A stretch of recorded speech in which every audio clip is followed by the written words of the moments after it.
آزاد نہیں کروا سکتا تھا جس بیماری میں وہ مبتلا تھا۔ آج ہمیں بھی اس کی طرح، کوڑی کی طرح یسوع کے پاس آنا ہے، اس کو سجدہ کرنا ہے تاکہ ہم اپنا معجزہ لے سکیں۔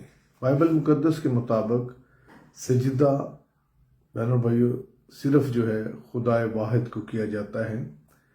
عزیزو، معجزے کے لیے اس کے پاس آنا پڑتا ہے، اسے سجدہ کرنا پڑتا ہے، اور بے حد ضروری ہے کہ اسے ہم خداوند تسلیم کریں، اور کرنا بھی ضروری ہے۔ عزیزو، ہم یہ ضرور سوچیں کہ ہم اپنا وقت اور پیسہ ضائع تو نہیں کر رہے۔ یسوع کے حضور آپ کا سجدہ ہی آپ کا ہدیہ ہے، اسے آپ کی ضرورت ہے، وہ آپ کو بچانا چاہتا ہے، وہ چاہتا ہے کہ ہم لوگ جو ہیں بچ جائیں۔ اگر آپ کسی طرح کے بھی کوڑ، گناہ کے کوڑ یا لا علاج مرض کا شکار ہیں جو آپ چھوڑنا چاہتے ہیں، آپ اس سے تنگ آ چکے ہیں، اس سے آزاد ہونا چاہتے ہیں، تو یسوع کے پاس آ جائیں، اسے سجدہ کریں، وہ آپ کو آزاد کرے گا۔ تیسرا اصول، خود کو خدا کی مرضی کے تابع کر دینا۔ اس اصول کے مطابق یسوع کے پاس آنا، دوسرا اس کو سجدہ کرنا، اور خود کو خدا کی مرضی کے تابع کرنا بھی بہت ضروری ہے۔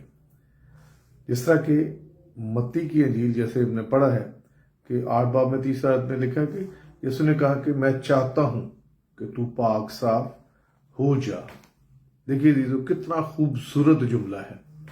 خدا معجزہ، خدا کا معجزہ خداوند جو ہے وہ کرنا چاہتا ہے۔ وہ یہ چاہتا ہے کہ ہم اپنی بیماری سے، اپنے گناہ سے، جو بھی ہم مشکل میں پڑے ہوئے ہیں، اس سے ہم آزاد ہو جائیں۔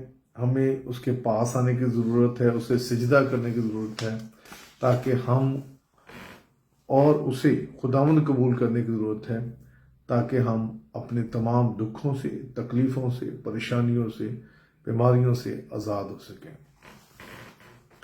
عزیزو، جب کوڑی نے 3 اصول پورے اپنا لیے، اس یسوع مسیح کے پاس آیا، اسے سجدہ کیا، اور یسوع مسیح کو اپنا مکمل طور پر اس کے تابع ہو گیا، اس کو نجات دہندہ قبول کر لیا، تو اس نے شفا پا لی۔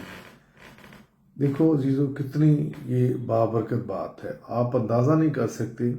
وہ انسان باہر رہتا تھا، سب سے جدا رہتا تھا، کوئی اس کو چھو نہیں سکتا تھا، جو اسے چھوتا تھا وہ ناپاک ہو جاتا تھا، اور اس کو بھی یہ بیماری لگ سکتی تھی۔ اپنے خاندان، اپنے گھرانے سے وہ دور رہتا تھا، اپنے بچوں سے دور رہتا تھا۔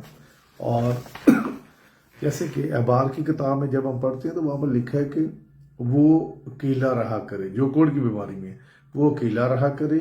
اس کا 13واں باب اس کی 46 آیت میں لکھا کہ اس کا مکان لشکر گاہ کے باہر ہو۔ عزیزو، کتنی زبردست بات ہے کہ جسے یسوع چھوتا ہے وہ پاک ہو جاتا ہے، کیونکہ یسوع پاک ہے، اور وہ ناپاکوں کو بھی چھوتا ہے تو وہ پاک ہو جاتے ہیں۔ بہت سارے لوگ مختلف جگہوں پر جاتے ہیں۔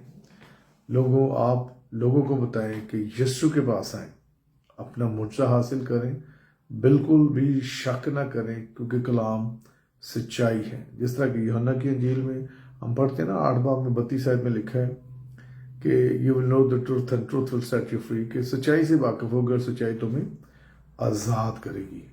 آپ بھی یسوع کے پاس آئیں، یسوع آپ کو پاک اور صاف کرنا چاہتا ہے۔ یسوع زندہ ہے، یسوع آج بھی اترا ہے، جس طرح پہاڑی پر سے اترا تھا، اس کوڑی کو یسوع نے شفا دی۔ آج یسوع مسیح ہمیں بھی چاہتا ہے کہ ہم یسوع کے پاس آئیں، اس کو سجدہ کریں، اور اس کو اپنا نجات دہندہ اور اس کے تابع ہو جائیں، اور جو وہ چاہتا ہے اس کے مطابق اپنی زندگی گزاریں۔ میری طرف سے خداوند آپ سب کو بڑی برکت دے، آپ سب کے ساتھ ہے۔ God bless you all.